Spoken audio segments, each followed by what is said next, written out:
ஆச்சி Royal gulab jamun packs ஒன்று வாங்கினால் ஒன்று இலவசம். வெயிட் அண்ட் சீன் அம்மா சொல்லியிருக்காங்க. இந்த வார்த்தைக்குள்ள ஏகப்பட்ட அர்த்தங்கள் அடங்கியிருக்கிறது.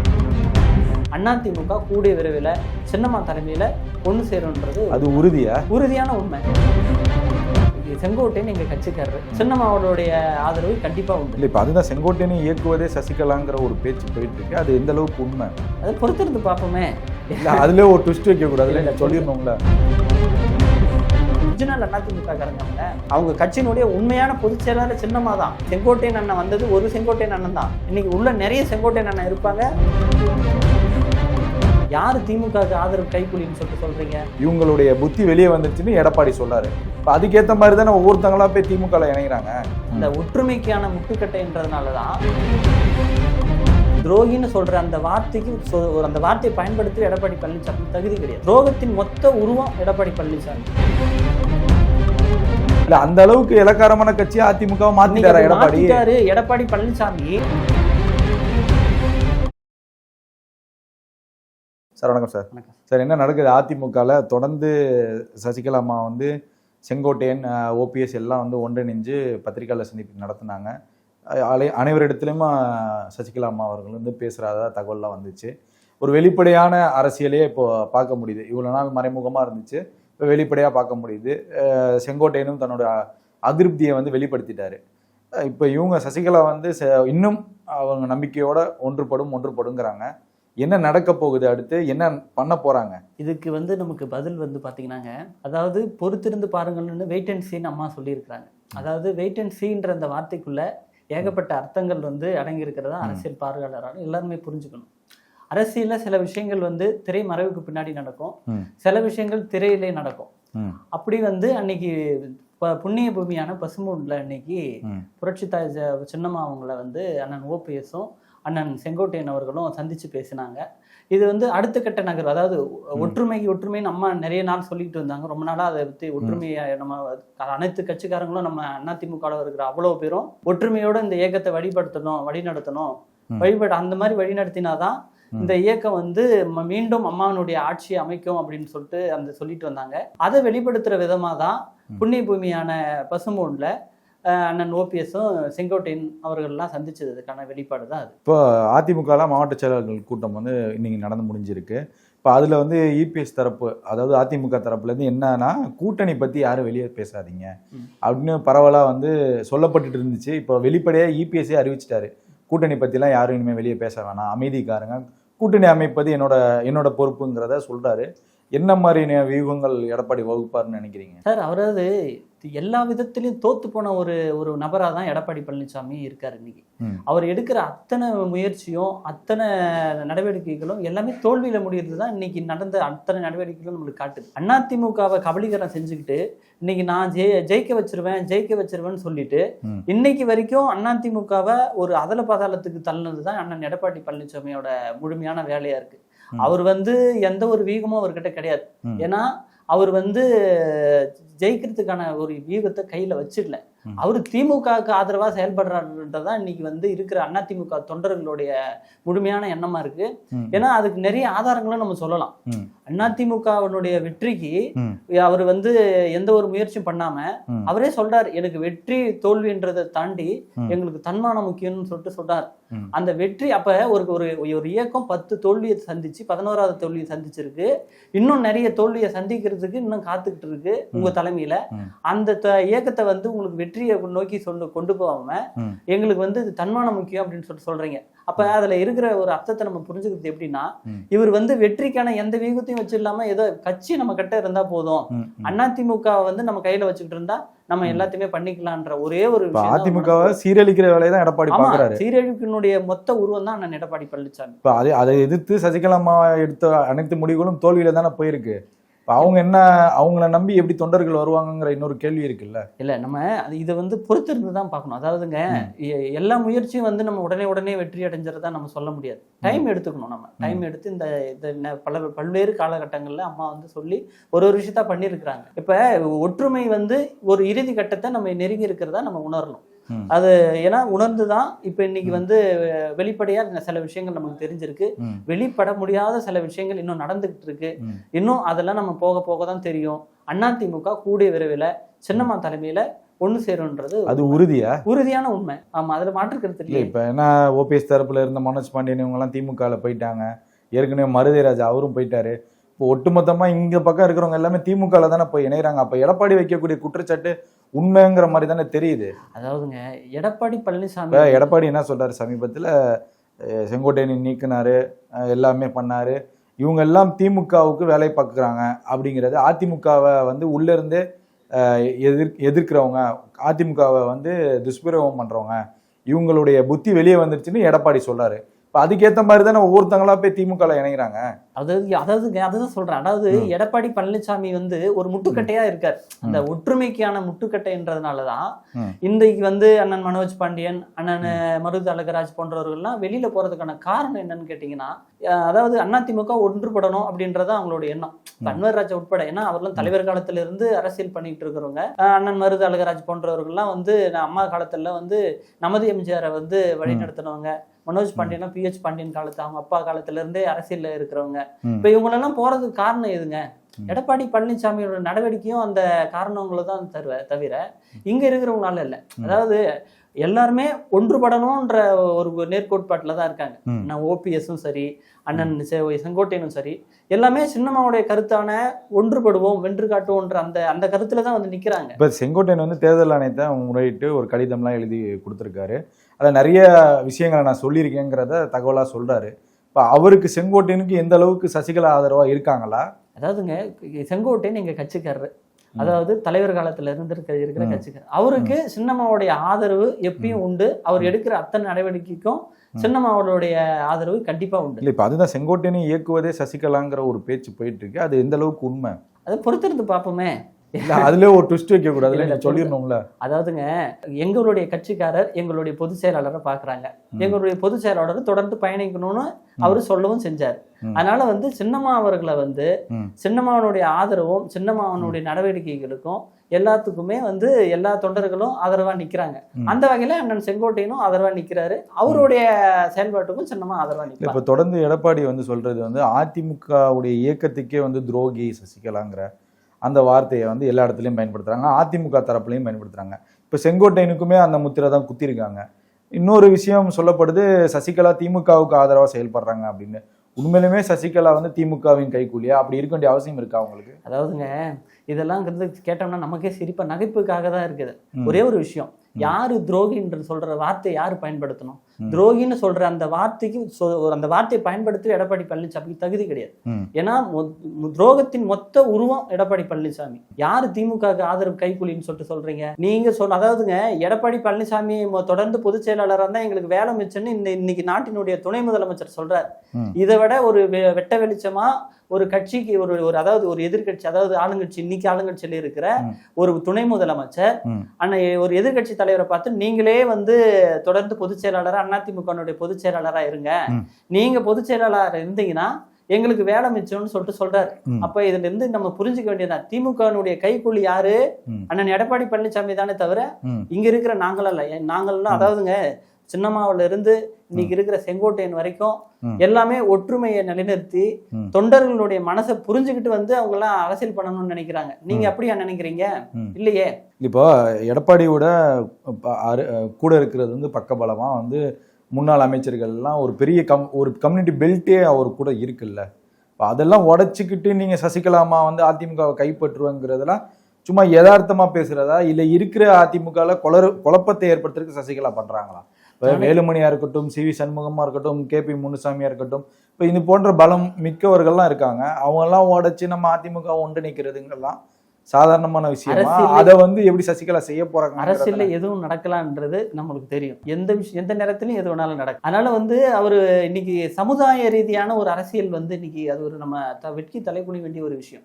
அம்மா காலத்திலும் சரி, தலைவர் காலத்திலயும் சரி ஒரு சமுதாய ஒருத்தத்துக்கான கட்சி அதிமுக எந்த காலத்திலயும் இருந்தது கிடையாது.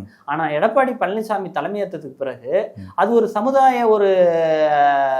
சமுதாயத்துக்கான ஒரு கட்சியா செயல்பட தொடங்கிடுச்சு. அதனால வேண்டிதான் இப்ப இன்னைக்கு இருக்கிற தொடர்ந்து பாருங்க எல்லா இடத்துலயும் வந்து ஒரு சமுதாயம் புறக்கணிக்கப்படுகிறது. ஒரு சமுதாயத்தை தலைவர்கள் தான் பெரிய பதவிகளை வர வைக்கப்படுகிறாங்க.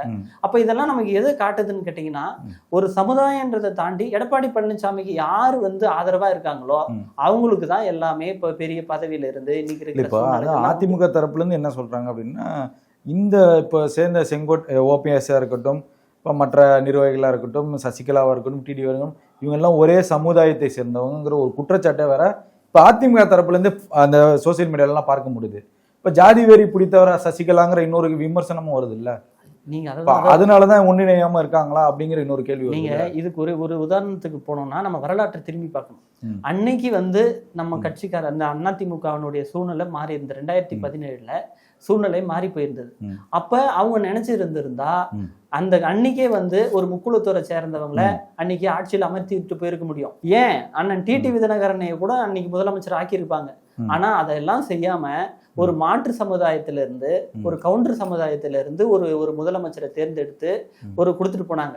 அப்ப இது இடத்துல எல்லா சமுதாயத்திற்கான தலைவரா தான் சின்னமா இருக்காங்களே தவிர ஒரு சமுதாயத்துக்கான தலைவரா. இப்ப நான் ஒரு பொதுவான ஒரு கேள்வியை கேட்கிறேன். இப்போ எடப்பாடிக்கு அன்னைக்கு முதலமைச்சர் கொடுத்த அந்த பதவி இருக்கு பாத்தீங்களா, அது வந்து சசிகலா ஒரு தவறான முடிவை எடுத்துட்டாங்கன்னு நினைக்கிறீங்களா அதிமுக தரப்பு, இல்ல உங்களுடைய ஆதரவாளர்கள்லாம் நான் கேட்குறேன். அதாவதுங்க அதான் அன்னைக்கு வந்து அவர் மேல நம்பிக்கை வச்சுதான் சரி கட்சியும் வந்து ஆட்சியை வந்து ஒழுங்கா கொண்டு போவாருன்னு நினைச்சோம். ஆனா இப்படி ஒரு துரோகம் பண்ணி இப்படி வந்து ஏற்றி விட்ட ஏனிவே எட்டி உரைக்கிறாருன்றது யாரு கண்டாங்க? அரசியல்ல வந்து இன்னைக்கு பண்ணக்கூடாத ஒரு பெரிய தப்பா நான் எடப்பாடி பழனிசாமி பண்ணிட்டு இருக்கிறாரு.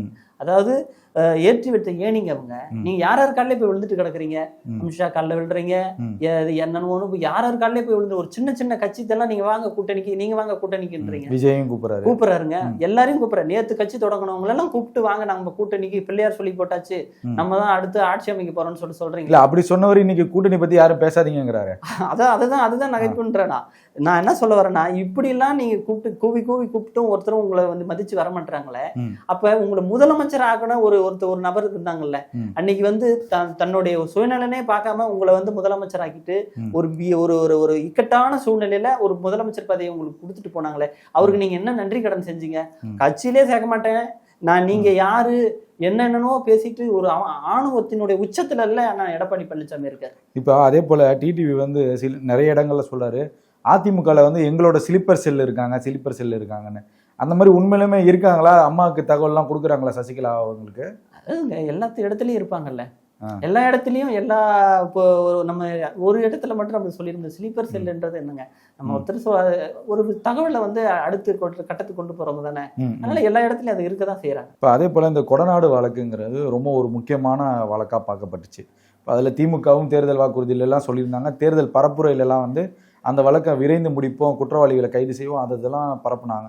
இப்போ அதே போல் இப்போ செங்கோட்டையனை நீக்கினதுக்கப்புறம் செங்கோட்டையன் என்ன சொல்கிறாரு அப்படின்னா, கொடநாடு வழக்கில் A1 அப்படிங்கிற ஒரு விஷயத்தை பதிவு பண்ணார், அக்யூஸ்ட் 1ன்ட்டு. நீங்கள் ஒரு வழக்கறிஞர் கூட.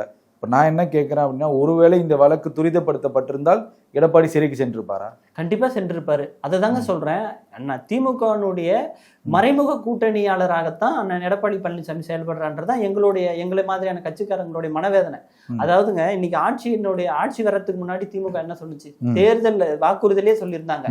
அதாவது நாங்க ஆட்சிக்கு வந்த உடனே அதாவது அம்மா அவர்களுடைய அந்த பங்களாவில் நடந்த குற்றச்சாட்டு, அதாவது அந்த கொலை குற்றத்தை கண்டுபிடிச்சு அந்த நபருக்கு நாங்க தண்டனை வாங்கி கொடுப்போம்னு சொன்னீங்களே, அது என்ன ஆச்சு? இன்னைக்கு எல்லாருமே தெரியுங்க A1 குற்றவாளின்னு செங்கோட்டையன் சொல்றதுக்கான காரணம் என்ன எல்லாருக்குமே தெரியும். அந்த வழக்கை ஏன் நீங்க துரிதப்படுத்தி நீங்க அந்த துரிதப்படுத்தி அந்த வழக்கை நடத்திருந்தீங்கன்னா இன்னைக்கு அந்த குற்றவாளி யாரு தெரிஞ்சிருக்கும்? அந்த குற்றவாளி உள்ள போயிருப்பாருல்ல, தெரிஞ்சிருக்கும்ல. அப்ப திமுகனுடைய ஆதரவாளராகவும் திமுகனுடைய மறைமுக கூட்டணியாளராகவும் தான் எடப்பாடி பழனிசாமி செயல்படுறாரு. ஆனா அது உறுதியான தகவல் தானா? அது உறுதியான தகவல். நீங்க வழக்கு நடத்துங்க, அது நடத்தினாலே தெரிஞ்சிருமேங்க உறுதியான தகவல். அதுதான் இப்ப இந்த திமுக இந்த கொடநாடு வழக்கு ஆற போட்டுருச்சா இந்த எடப்பாடியை காப்பாற்றுறது? எடப்பாடியே அதான் சொல்றேன், ஒரு நாட்டினுடைய துணை முதலமைச்சருங்க, ஒரு கட்சியை வழிநடத்தக்கூடிய ஒரு நபர். அந்த நபர் வந்து என்ன சொல்றாருன்னு கேட்டீங்கன்னா, நீங்களே வந்து பொதுச் செயலாளரா இருங்க, எங்களுக்கு வேலை மிச்சம் அப்படின்னு சிரிச்சுக்கிட்டு கேவலமா ஒரு விஷயத்த சொல்லிக்கிட்டு சொல்றாரு. அது ஒரு ஒரு என்ன கேலி பண்ற விஷயமா அது சொல்றாரு. அப்ப எந்த அளவுக்கு வந்து நம்ம பலம் குறைஞ்சிருக்கோன்றத நீங்க புரிஞ்சுக்க வேணாமா? அப்ப இதுல எந்த விஷயம் நடக்குதுன்றதை நம்ம தெரிஞ்சுக்க வேணாமா? இப்போ அதே போல அண்ணாமலை வந்து பாஜகவுடைய முன்னாள் தலைவர், அவருமே வந்து இந்த எடப்பாடியை முதல்வராக்குவேன்னு சபதம்லாம் எடுக்கிறாரு. இப்போ அதே அண்ணாமலை வந்து இப்போ சமீபத்தில் அதிருப்தி ஆகிட்டு அதிமுகவுடைய தலைவர்கள்லாம் வந்து என்னை சீண்டிக்கிட்டே இருக்காங்கங்கிற ஒரு குற்றச்சாட்டை வைக்கிறாரு. இப்போ என்ன பிரச்சனை, அண்ணாமலையினால என்ன பிரச்சனை நடக்குது சார்? அண்ணாமலை அண்ணன் வந்து பார்த்தீங்கன்னா அவரால் எந்த பிரச்சனையும் எதுவும் கிடையாதுங்க. அண்ணன் எடப்பாடி பழனிசாமியோட நடவடிக்கை எல்லாருக்குமே தெரிஞ்சது. அதாவது அவருடைய பழக்க வழக்கம், அவருடைய யாருக்குமே அவர் உண்மையா இருக்க மாட்டார். இன்னைக்கு வந்து எங்க 2024 தேர்தலில் நான் அதுக்கு முன்னாடி வந்து என்ன சொன்னாருங்க, நாங்க 24 தேர்தலில் நாங்க கூட்டணி கிடையாதுன்னு சொன்னார். இப்ப கூட்டணி வச்சுட்டார். அப்ப இந்த கூட்டணி வைக்கிற விஷயத்திலயும் சரி, நடந்துகிட்ட விதத்திலயும் சரி, இவ்வளவு நாள் பண்ணிட்டு அவர் அரசியல் பண்ண விதத்திலயும் சரி, எல்லா விதத்திலயுமே யாருக்குமே அவர் நம்பிக்கையான இடத்துல இல்ல. அண்ணன் எடப்பாடி பழனிசாமி இருந்தது கிடையாது. அதனால அவர் அந்த எண்ணத்தின் வெளிப்படையில தான் அவர் சொல்றாரு.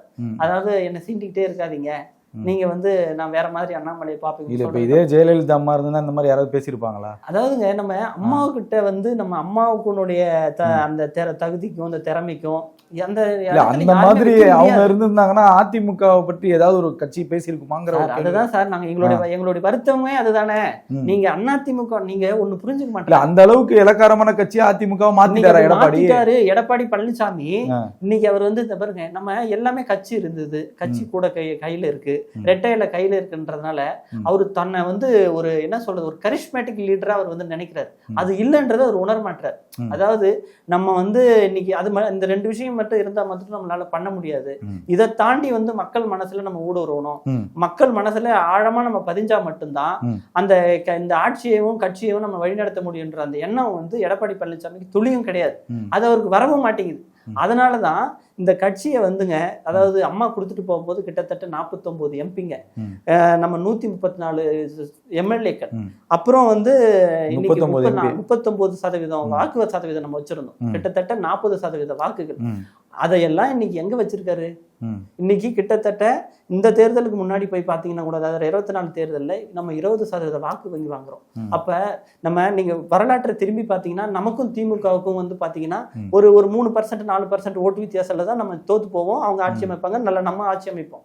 இதுதான் வரலாற்று உண்மைகள். அந்த வரலாற்று உண்மையெல்லாம் மாத்தி இன்னைக்கு எங்கேயோ இருந்த கட்சியை இன்னைக்கு அதல பாதாளத்துக்கு தள்ளிட்டாரே எடப்பாடி பழனிசாமி.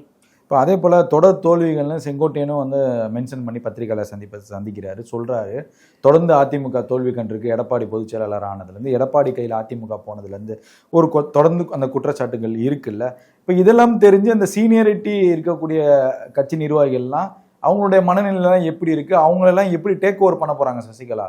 இல்லை அவங்க இருந்தாலும் பரவாயில்ல எடப்பாடி கூட இருந்துக்கிறோன்னு சொல்கிறாங்களா, இல்லை எப்படிங்கிற ஒரு கேள்வி. இப்போ அண்ணன் செங்கோட்டையன் வெளியில வந்தது ஒரு விஷயம் தான். அது ஒரு நபர் தான் வெளியில வந்திருக்காரு, உங்களுக்கு ஒரு நபர் தான் தெரியும்.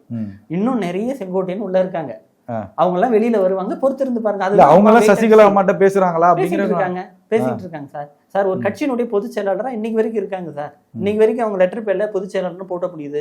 அதிமுக கார்ல தான் போறாங்க, அதிமுக கொடிக்கட்டி கார்ல தான் அவங்க பயணிக்கிறாங்க. வேற எதுலையுமே அவங்க மாற்று கட்சியிலயோ இல்ல வேற கட்சிக்காரங்க மாதிரியோ செயல்படல. இல்ல, அவங்க ஒரிஜினல் அதிமுக காரங்க. அவங்க கட்சியினுடைய உண்மையான பொதுச் செயலாளர் சின்னமா தான்.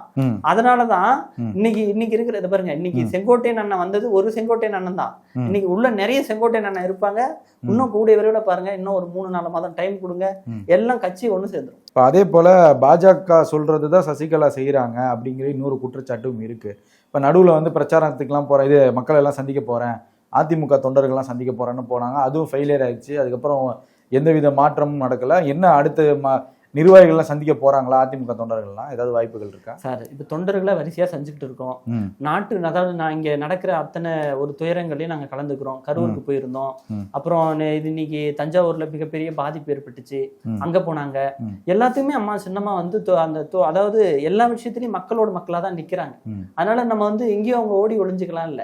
ஒரு எதிர்கட்சி தலைவரா, அதாவது இன்னைக்கு ஆட்சியில இல்ல, அதனால ஒரு எதிர்கட்சி தலைவர் என்ன செய்ய முடியுமோ, மக்களுக்கு என்ன தேவைகள் உதவிகள் வேலைகள் செய்ய முடியுமோ அதை செஞ்சுக்கிட்டு இருக்கிறாங்க. அதனால வந்து தொண்டர்களுக்கும் என்ன தேவையோ தொண்டர்களுடைய மனுவை வாங்கி படிக்கிறாங்க. தொண்டர்கள் என்ன வலியுறுத்துறாங்கன்னு கேட்டீங்கன்னா, நீங்க சீக்கிரமா கட்சியை ஒண்ணு சேர்த்துருங்கம்மா. இன்னைக்கு வந்து அதிமுக தொண்டர்கள், ஆமா அதிமுக தொண்டர்கள் இன்னைக்கு எத்தனை மனு தெரியுமா இன்னைக்கு போயஸ் கலங்கு வந்துகிட்டு இருக்கு. அப்ப அத்தனை மனுக்குள்ளேயும் என்ன சொல்றாங்கன்னா, அதிமுக தொண்டர்கள் வந்து இன்னைக்கு அம்மா நீங்க கட்சியை ஒண்ணு சேர்த்தா மட்டும்தாம்மா இன்னைக்கு நம்ம ஆட்சியை அமைக்க முடியும். எடப்பாடி பழனிசாமி இன்னைக்கு நம்ம கட்சியை வீணாக்கிட்டாருமா, நீங்க எப்படியாவது ஒருவேளை 2026 அதிமுக தோல்வி அடைஞ்சிச்சுன்னா அதுக்கப்புறம் அந்த நிலைமை எப்படி இருக்கும்? அதை பத்தி ஏதாவது சொல்றாங்களா? வியூகங்களுக்கு நம்ம பதில் சொல்ல முடியாது இல்ல சார். வியூகம் இன்னைக்கு நாங்க உறுதியா சொல்றோம் சார், இந்த 26 தேர்தலுக்கு முன்னதாகவே இந்த இயக்கம் ஒற்றுமைப்படும். அது அதாவது அதிமுக ஆமா அதுக்கு தடையா நிக்கிறவங்க யாரா இருந்தாலும் அது நீங்க பொறுத்திருந்து பாருங்க, அவங்க வெளியேற்றப்பட்டு சின்னம்மா தலைமையில இந்த கட்சி ஒண்ணு சேரும். அதே போல சில அரசியல் விமர்சகர்களா இருக்கட்டும், ஊடகத்திலையும் இருக்கட்டும், அதிமுக பாஜக கூட்டணி வந்து தேர்தல் நேரத்துல உடையுங்கிற ஒரு கருத்தை பதிவு செஞ்சுக்கிட்டே வராங்க. இப்ப வரைக்குமே தொடர்ந்து பதிவு செய்யறாங்க. அது எந்த அளவுக்கு உண்மை? அதெல்லாம் உண்மைதானா? உடஞ்சிருமா உங்க கூட்டணி? அதாவதுங்க கூட்டணின்றது வந்து அம்மா ஒரு பக்கம் விஜய் ஒரு அழைச்சிட்டாரு. ஒருவேளை அதிமுக இப்ப நீங்க சசிகலாமா வந்து விஜய் பாக்குறதுக்கான வாய்ப்புகள் இருக்கா? இல்ல அதுதான் நான் கேட்கிறேன், எப்ப எப்படி நடக்கும் தெரியாது. இதுக்குதான் ஒரு பதில் சொல்றேன் கேளுங்க. அதாவதுங்க ஒரு தகுதியான ஒரு தலைவர் இருக்கும்போது அந்த தகுதியான தலைவரை தேடி எல்லா கட்சி தலைவர்களும் வருவாங்க. நம்ம ஓட்டு சதவீதத்தை காட்டி ஜெயிப்பாங்க. ஜெயிச்சு சட்டமன்றத்துக்கோ பாராளுமன்றத்துக்கோ போவாங்க. இன்னைக்கு அந்த தகுதி அண்ணன் எடப்பாடி பழனிசாமி இழந்துட்டாரு. சின்னமா அந்த இடத்துல, அதாவதுங்க அந்த தலைமை இடத்துல இன்னைக்கு இருந்திருந்தாங்கன்னா அவங்களுடைய அரசியலே வேற, அவங்க பண்ணிருக்கிற அந்த பாலிடிக்ஸே வேற. அதை இன்னைக்கு பொறுத்திருந்து பாருங்க. அதை தான் சொல்றேன். இன்னைக்கு விஜய் மட்டும் இல்ல, அனைத்து கட்சி தலைவர்களும் அம்மாவை சந்திக்கிறதுக்கு தயாரா இருக்கிறாங்க. சின்னம்மா நாளைக்கு பொதுச் செயலாளரா, நாளைக்கு நாளைக்கு கட்சியினுடைய தலைமையா அங்க நின்றுட்டாங்கன்னா எல்லா கட்சி தலைவரும் வந்து கூட்டணி நிக்கிறாங்களா இல்லையா பாருங்க. அந்த அளவுக்கு பவர்ஃபுல். ஆமாங்க அது பவர். ஏன்னா கிட்டத்தட்ட 35 வருஷம் அம்மாவோட அரசியல் பண்ணுவாங்க. கூட்டணி விஷயங்கள்ல அம்மாவோடு அவங்களும் உறுதுணையா இருந்து அந்த கூட்டணியை சேர்த்தவங்க. அவங்களுக்கு தெரியும் என்ன நடத்தணும் என்ன பண்ணணும்ன்றது சின்னம்மாவுக்கு தெரியும். அதனால அது கூடிய விரைவில் அந்த கூட்டணி விஷயங்களுக்கும் நம்ம பதில் கிடைக்கும். நிறைய ஷாக்கான தகவல்லாம் தெரியுங்களா? ஆமாங்க. இதை பாருங்க, இன்னைக்கு தொடங்குங்க. இன்னையில இருந்து இன்னும் 2 மாசத்துக்கு எல்லா ஊடகங்களுக்கும் நிறைய விதமான டாஸ்க் இருக்கு. நீங்க ஒவ்வொன்றையும் பார்த்துட்டு தான் இருக்க போறீங்க. வெயிட் அண்ட் சீன்றதா எடப்பாடிக்கு பேராபத்து காத்துட்டு இருக்கு. அதாவதுங்க எடப்பாடி பழனிசாமி இன்னையும் மறந்து இருக்கணும். அவரும் வந்து நான் மறுபடியும் நான் எல்லா பேட்டிலையும் சொல்லிட்டு இருக்கிறதாங்க. சின்னம்மாவும் இன்னைக்கு அவரை போய் வந்து மனவருத்தி எல்லாம் பேசல, அவரை வந்து துரோகினோ இல்ல வேற எதனாவோ ஏதோ வந்து பேசல. அவங்க எல்லா இடத்துலயுமே விட்டு கொடுக்காம, ஏன்னா நம்ம உருவாக்கி விட்ட ஒரு நபர், அந்த நபரை நம்ம வந்து நம்ம எதிரி, ஏன்னா நம்ம கட்சிக்காரர், அவரை நம்ம அப்படி தூக்கி போட்டு பேசக்கூடாதுன்றதுனாலதான் அமைதியா தான் இருக்காங்க. இனியும் மனம் திருந்தாம நான் கட்சி ஒண்ணு சேர விட மாட்டேன்னு சொல்லிட்டு அந்த அடுத்தத்தோட நின்றுட்டு இருந்தாருன்னா இன்னைக்கு அவரை மாதிரியான எடப்பாடி பழனிசாமி என்ன மாதிரி ஆளுகள்லாம் வெளியேற்றப்பட்டு, அதாவது புனிதமான தொண்டர்கள் யாரெல்லாம் இருக்கிறாங்களோ, உன்னதமான தொண்டர்கள் யாரெல்லாம் இருக்கலாம், அவங்க முன்னிலையில இந்த கட்சி ஒண்ணு சேரும். எல்லாரும் பல்வேறு கேள்விக்கு பதில் தமிழ். நன்றி சார்.